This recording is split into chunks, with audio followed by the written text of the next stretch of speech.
আজকে আমি সবার সাথে শেয়ার করব অ্যালোভেরা জেল ইউজ করার 5টি পদ্ধতি।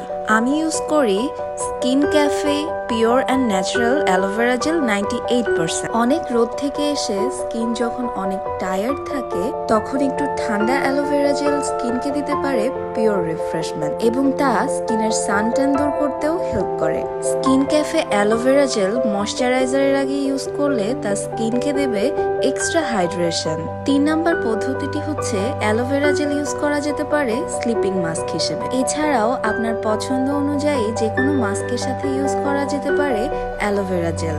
শুধু ত্বকের জন্যই নয়, অ্যালোভেরা জেল ইউজ করা যেতে পারে বিভিন্ন হেয়ার মাস্কেও। স্কিন ক্যাফে অ্যালোভেরা জেল খুবই ন্যাচারাল, পিওর অ্যান্ড মাইল্ড হওয়ার কারণে তা যে কোনো স্কিন টাইপে ইউজ করা যাবে। তাই দেরি না করে আজই আপনার স্কিন কেয়ার রুটিনের সাথে অ্যাড করে ফেলুন skin cafe pure and natural aloe vera gel 98%।